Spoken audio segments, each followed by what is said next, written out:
host presenter for this afternoon. Now, as you can see, we have some lovely people in front of us.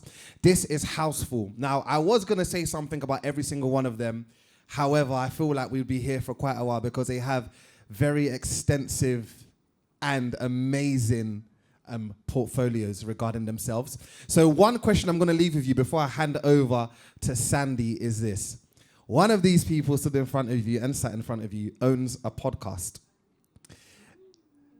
I'm not going to say who, but over the course, maybe towards the end during our Q&A, I'll probably ask the question and I'll ask you all to guess who it is. And I guess the winner will get a prize from Houseful. How about that? So ladies and gentlemen, before I get out of the way, please can we give a round of applause for Martina, who is also on the panel today. We have Nicholas. Let's give him a round of applause. We have, of course, Sandy. We have Rakesh. And we have Adam as well. I'll hand over to Sandy to take us through. Thank you so much. Thank you so much. Hello, everybody. We're really grateful for you to come and spend some time with us today, and we're absolutely delighted to be a sponsor for BYP at this Recruitment Fest. I have the amazing job of being able to moderate and make sure that our panel, as illustrious as they are, hopefully stick to time, but we have got so much great stuff to share with you today. So we're going to try and leave some time for Q&A at the end. And then if we run out of time, we'll all be available for you to come and speak to us when we finish today. So before we kick off, I'm just going to introduce Houseful, first of all, then myself, and then the panel will tell you who they are. Houseful, who are they? I hear you cry. So we are a business, it's a relatively new brand. We launched it at the end of last year. And we have a lot of businesses and brands that we own, and we wanted to put them all into one place. So we have this overarching brand. And underneath that's where all of our brands are. You've probably heard of Zoopla. That's one of our most well-known. We also have Prime Location. We have Home Track. And we also have Movement, which is one of our software businesses. Now, the idea of all of these brands coming together is that we are trying, and will succeed to, be the first business that actually really improves the property journey. So whether you're a consumer or whether you're in the business of property, everything to do with buying, selling, renting and valuing, we are building the products and services that are going to make it a much better experience for everybody. So that's who we are. Obviously, you want to desperately come and work for us because we'd love you all to come and see us. But one of the other things we do, which I'm extremely proud of, is the work that we've done around diversity, equity and inclusion. And that's what sort of brought us into the partnership that we have with BYP. So my day job is head of talent acquisition. So me and my team are lucky enough to meet lots of wonderful people like yourselves and hire them to come and work at Houseful. We started our DE&I journey about 3 or 4 years ago. Are we doing a great job? Yes, we are. Do we need to do more? Yes, we do. I think any company or business that says they've nailed it is really... well, they're not telling the truth, or they're very, very innocent about the complexity of what it takes to create a really diverse community of employees. So what we want to talk to you about today is about inclusion. We want to talk about the kind of barriers that black professionals come up against in their careers. And we're going to talk about subjects to do with the lack of role models in leadership. We're also going to talk about the importance of culture and the importance of an inclusive culture, because all of those things are really important if you want to drive a business forward, if you want it to be commercially successful. The best way to do that is to have diversity in your employees. So I'll hand over to Martina, and we'll do the introductions, and then we'll start with some questions to the panel members. Martina. Thanks, Andy. Did us justice there.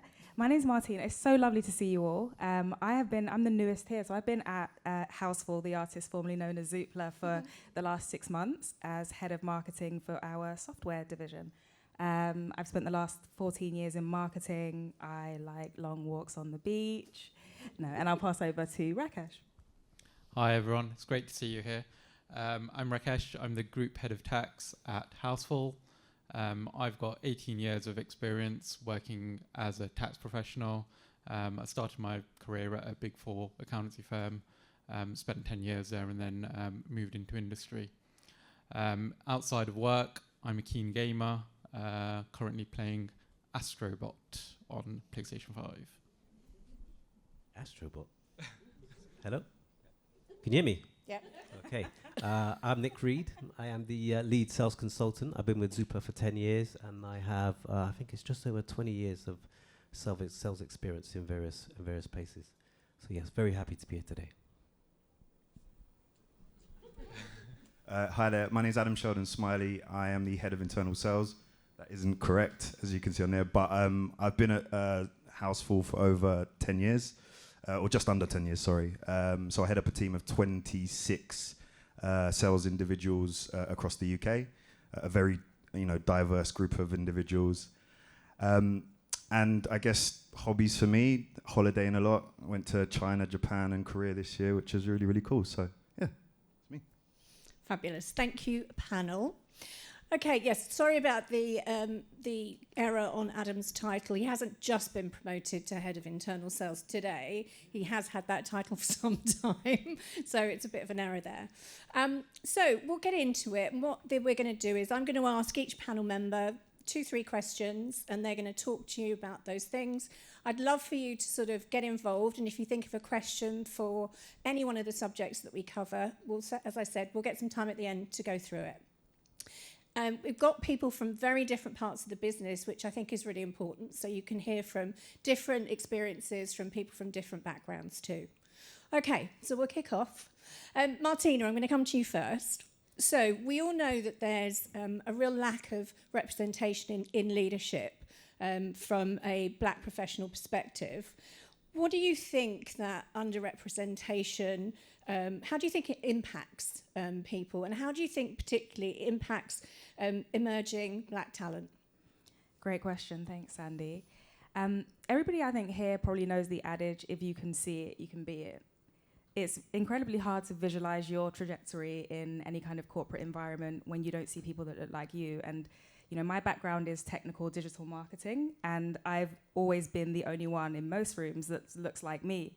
So I've got colleagues that have kind of ventured off into law and into medicine, but nobody really chose things like SEO and marketing and digital marketing. So to understand whether I could kind of be the head of something or kind of be leading a team, it was quite difficult when I was junior and kind of started off in my career. So one of the sort of barriers is even wanting to get into it in the first place, because you want a sense of community when you kind of start your career, you want people that you relate to. And then we have to take into account things like affinity bias. So, when it comes to things like promotions, oftentimes, leadership might promote people that look like them just because there's a natural sort of want to connect with people that you're similar to. If nobody looks like you who's making the decisions, how are you going to get a piece of the pie? So it's incredibly important that, we do exist in these environments. Yeah, absolutely.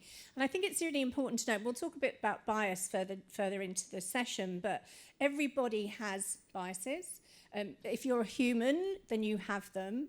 I think what's really important is to recognise that you have them, and then to make sure they don't encroach into the work you do and who you're working with. So just leading on from biases then, a lot of people recognise unconscious bias in recruitment, which is obviously can be there, but it also impacts advancement for people in work. So what do you think the impact of that is within organisations, Martina? Yeah, it's an interesting one. Further back in my career, I've lost out on roles where the only feedback when it comes to a promotion or a hiring decision has been cultural fit.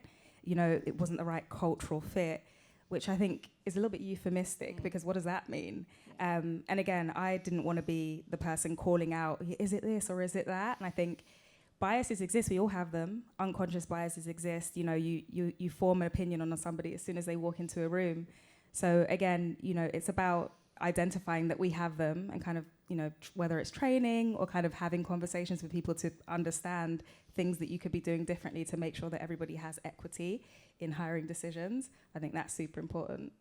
I think hopefully that's answered your question. No, it really has. And I think, it's interesting. True story. People are going to think I made this up, but I was in a cab coming to the event today, and the cab driver asked me where I was going. So we got into the conversation, and he was telling me about, he had a bias recently where he had a customer that got into the cab, really well dressed, on the phone. And he was saying, I'm just going to pick up my boyfriend, and then when you go to X place, I said, yeah, okay, no problem. So they got to the place, and he ran off and didn't pay him.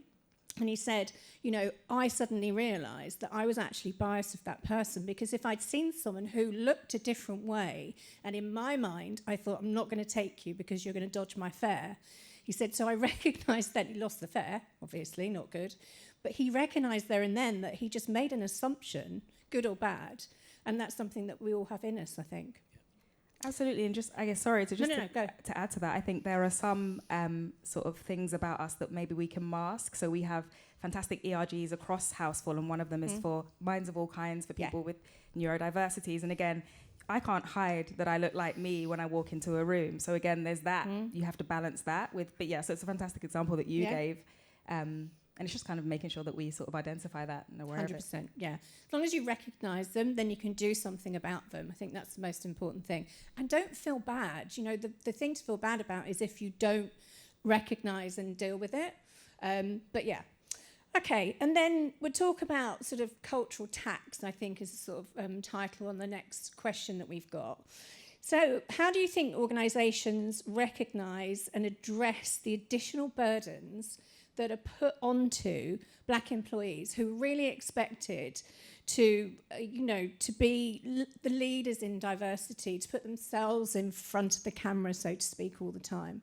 How can we support them? And how do we also, just adding on to my own question, how can we also expect them to do it when a lot of the time, they're underrepresented, but they're also underpaid?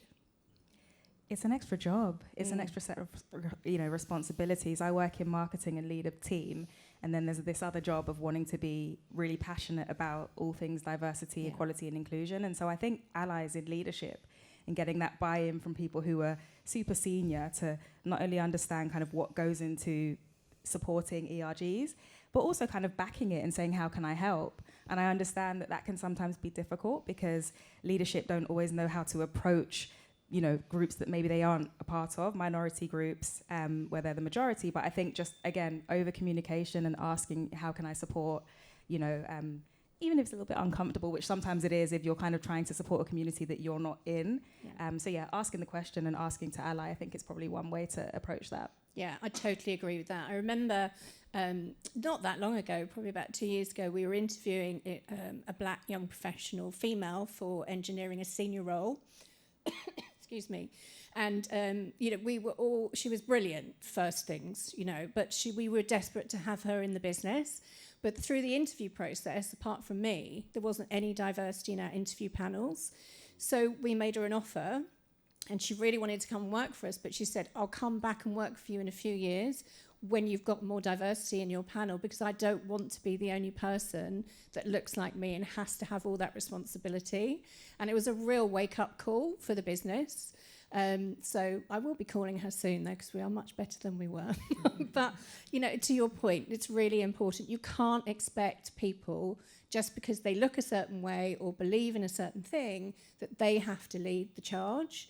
It's all of us that are responsible for it. Yes. Agree. Thank you, Martina. Okay, Rakesh, we'll move on to you now. And the Bridge Network is one of our diversity, equity and inclusion networks, and they like to bridge the gap across the ethnic diversity and representation that we have at Houseful. So obviously that's not just about black professionals, that includes Asian professionals and all other elements of diversity. So Rakesh is going to sort of represent, now I've said we can't just ask people to represent, he is going to represent that area today. And we'll talk about a few things here. And I think one of the things it's really important to recognise is microaggression. So Rakesh, the question I've got to you is, what do you think companies can do? And this is around educating. So it's educating employees and the impact that microaggression has.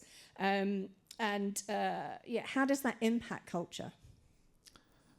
So I think microaggressions have a massive impact on individuals. It can make individuals feel demotivated, which ultimately leads to less productivity, which impacts individual performance, team performance, and company performance. So tackling that is very important for companies. There's a couple of things companies can do. So training, communication, that is very important. Training can be formal training, so things like unconscious bias training, making people aware that there is unconscious bias in our decision making. and making them aware that that exists, and to try and counter that, there's also informal things that they can do. So bringing things like guest speakers along, doing talks, lectures, that kind of thing, that can help.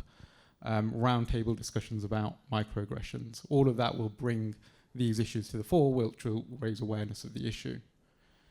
The other thing is communication. So companies need to be very clear in their communication that they do want an inclusive workplace and they want to create that. And there's a number of ways in which they can do that. Lots of companies now have ERGs, and working closely with those ERGs is something that companies should try and do.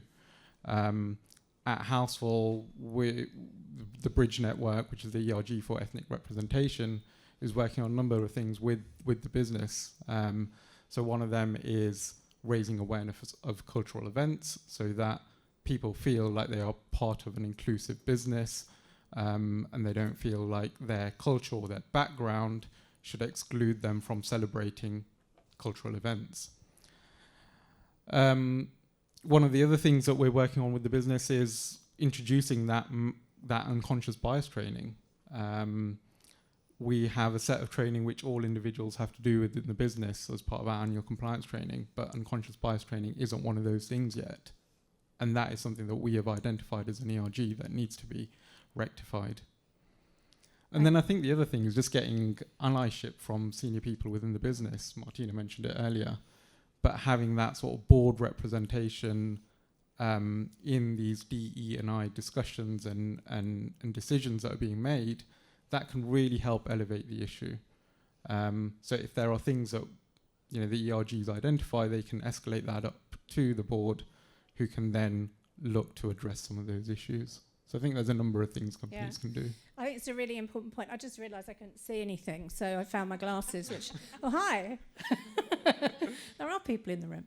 No, I think it's a really important point that you make, Rakesh. If the understanding, the belief and the want to create diversity and inclusion doesn't happen from the top down, then you can make as much noise as you want to, lower down, but it's really not going to have that much impact. So allyship at senior level is really key, particularly when we have a lack of diversity in senior leadership, as we just talked about.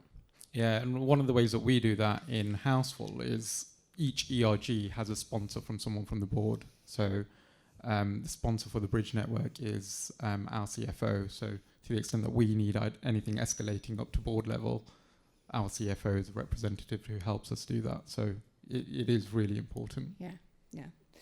Okay, and then let's talk about sort of more informal networking. We know that that's a big part of any kind of business's culture. What do you think the impact of being excluded from those informal networks has? There's social events, after work gatherings, etc. Do you think that hinders the career advancement of ethnic minority professionals? Definitely. I think it can have a massive impact on ethnic minorities, individuals, their professional development. Ultimately, it leads to bias in management decisions on who gets promoted, who gets a new piece of work, who gets to look after the new client. All of those decisions are then subject to bias, which might ultimately impact company performance. So there's a number of things that I guess people who are in that situation can do. They can raise these issues with their manager. So they, if for example, someone wants to try and achieve promotion in 3 years' time, raise that with your manager, make that explicitly clear. If you want to work on a new account, a new customer, again, make that explicitly clear with your manager. Because if you're excluded from those informal networks, your manager might not be aware that that's something that you want to try and do. So just raising that with the people you work with your team, that can help alleviate some of those issues. Yeah, absolutely. And I think, just because you don't go to the pub every day with everybody, or whatever it is, whatever social event it is, that should in no way impact any kind of career advancement or development that you have. So it's really important, your point there, about making sure that you're seen and heard, not of those things if you don't want to go to them, but if you do, then you are, you're treated as an equal. Yeah, definitely. I'd agree with that. Cool. Thank you, Rakesh. Okay, Nick, you're up. You waiting for this? Okay, so I think we can all agree that mentorships and mentee programs are really important for any kind of development for employees. We implemented our first one a couple of years ago. We did a reverse mentorship program, which I think put the fear of God into all of the execs, but it did help them to learn a lot more. So I just want to talk to you about the role of mentorship in career growth. What qualities do you think that organisations should look for in their mentors to make sure that they effectively support black professionals? I think there's no harm in having people who look like you representing you. I think that's one of the major things. Equally, I think all of these organisations, and I think Houseful are definitely there right now, but we need to be in a space where we're comfortable having uncomfortable conversations. I think that's one of the main key drivers. I think once we get to a stage like that, then everything should level out. And yeah, there is a lot of unconscious. Well, there used to be a lot of unconscious. I've actually experienced it myself, not at Houseful or Zoopla, but at previous places before. So I fully understand what you were talking about in that regard. Yeah. And just a bit of a plug for BYP here. So we did a mentor program as part of our partnership agreement with them, and it's proved to be so successful. We've actually made one hire, and we've also got somebody who's doing some work experience in our legal team at the moment as well. So I can't encourage it enough for businesses and also for people who are employed to ask for a mentor. It's really, really helpful for personal development and career development.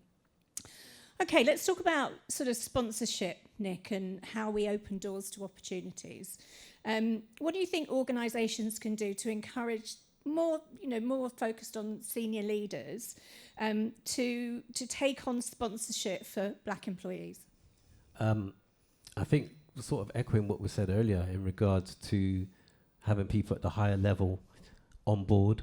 And having clear programs by where they're working with programs like BYP and other external sort of like programs. I think once you do that, you put yourself in a much better place, and also you also gain a lot of trust to make sure black and brown employees as well. So we're doing a great job at that at the moment. We celebrate Black History Month every year, and I remember the first time it kind of popped up. It was sort of like maybe 3-4 years ago.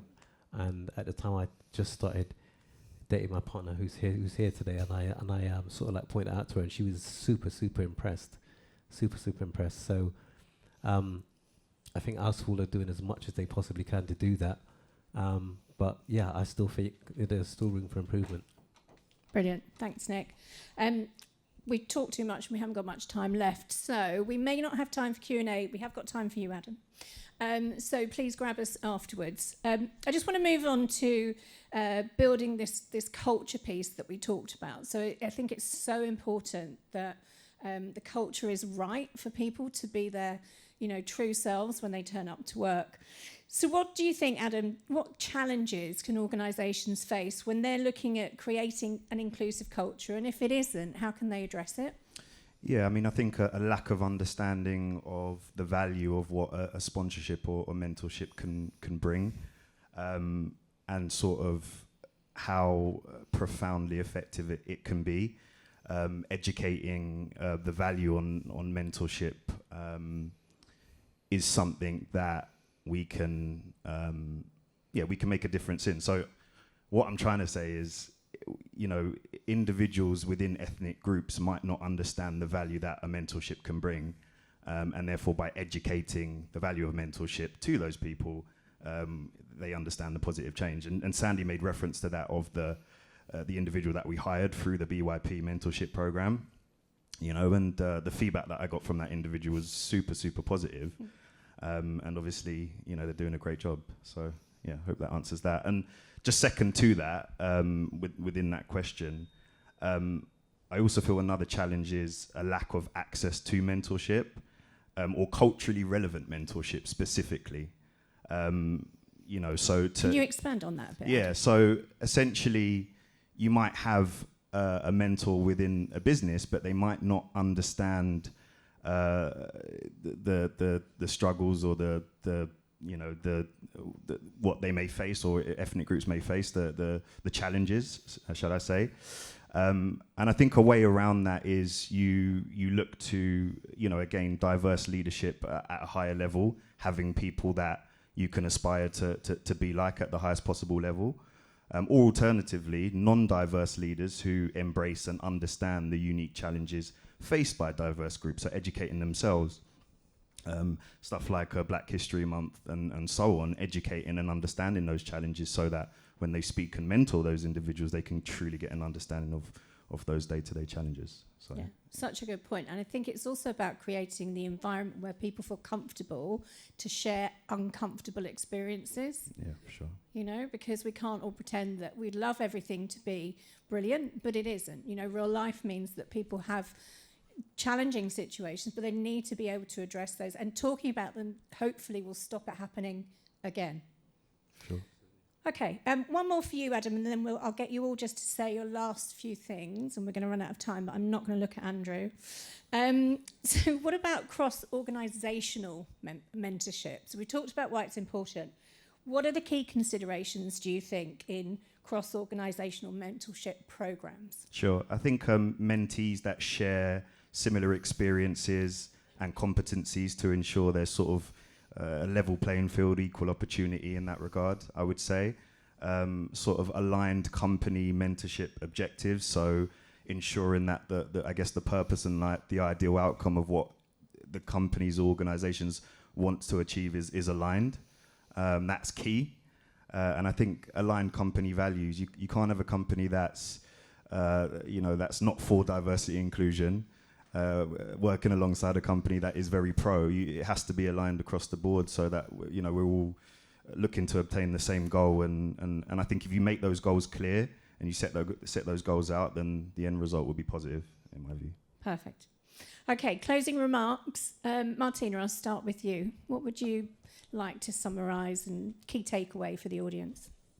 I think this conversation is super poignant and really important. It's why we're all here. But I think to hyper-focus on your competence generally, who you are, is made up of things more than just your race, although it's a huge part of it. So just be the best at what you do, and everything else is in addition to that.